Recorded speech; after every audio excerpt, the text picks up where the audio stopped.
For the first time in a month, Jumaya Damu took her time to dress properly.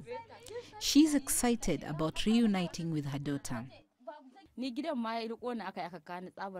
I was not at home when they came. They brought her to the house. I was very excited. I was happy. I was crying tears of joy and happiness. I thank God for what happened. We pray that we never witness this again in our lives. For other families, however, the grief is too much.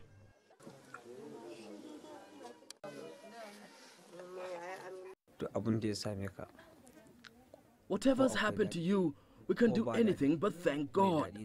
For the ones who died, we are praying for their souls. Nobody wants to lose a child.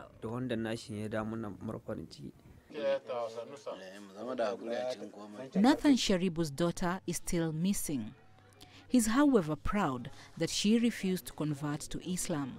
I don't feel any fear. Hence, she did not denounce Christ. Even she died today, I'm very, very happy about her. I don't have anything regretting about her. Militants unexpectedly returned the more than 100 schoolgirls on Wednesday. The government denies a ransom was paid for their release. They were the one that brought them, and even telling our team members that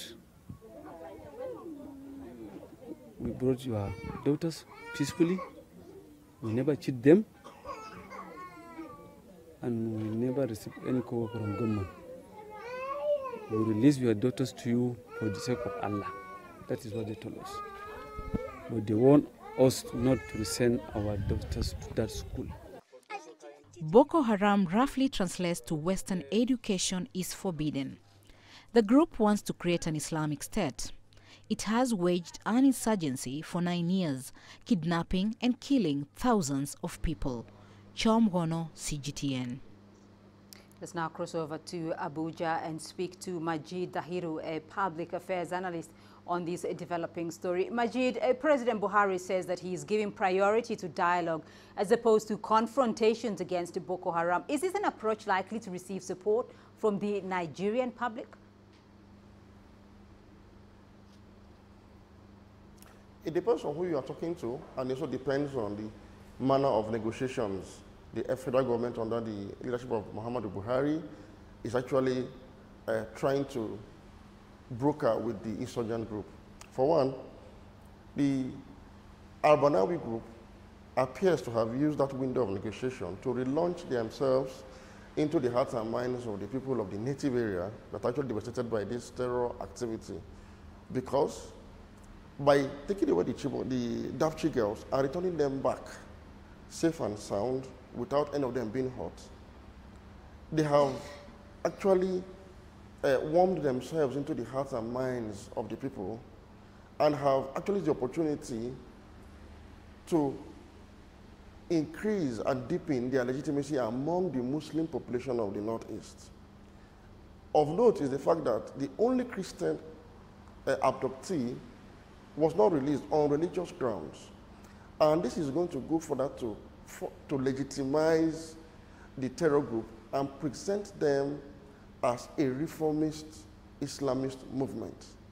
And if you know the history of the Northeast part of Nigeria, which forms part of the greater Western Sudan, with a lot of history of reformist Islamist movement throughout the 18th and 19th century, you will agree with me that the new and rebranded Boko Haram that appears to be benevolent to Muslims while hostile to infidels is going to sit pretty well with the religious orientation of the natives.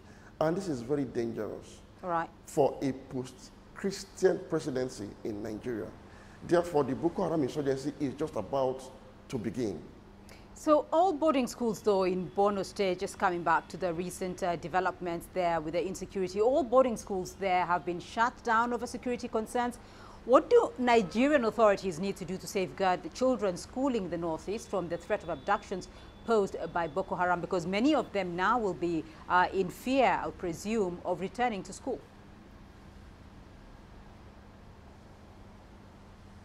Yes, you're right, especially with the warning that the insurgent group actually gave when they returned the girls to the community. They actually warned the community to stay away from all Western educational institutional establishments, and that this is just like, you know, a warning, and anybody who defies this instruction, we might not be this lucky next time. And we are talking to a people that originally had suspicion of Western education as a result of both religious and cultural sensibilities. Therefore, with the heightened security threats around that area, coupled with the already established suspicion of Western education as being a ploy to convert their Muslim children to Christianity, it is only expected that most schools remain shut because parents will not be willing to take their children to school out of fear of insecurity, as well as conviction of one of the facts that Western education is actually inconsistent with their faith. Right. So the federal government must first increase security presence around the Northeast. They must give life to the Safe School initiative that was launched a couple of years ago, as well as launch an intra-faith dialogue among the Muslim community in Nigeria with the aim of reconciling the faith of Nigerian Muslims to education, particularly trying to deconstruct the narrative that education is Western, because it is not. Education is actually universal, with contributions from all civilizations, be it Chinese, be it Greek, be it Arab, be it Muslim, and even African. This is the kind of negotiation that we need to have now. It's the form of conversation within the Muslim faith, because the Muslim community in Nigeria are actually complicit in what has gone wrong with the issue of Boko Haram insurgency. Majid Dahiru, we'll leave it there for the moment. And thank you very much indeed for your insights on the Nigerian situation.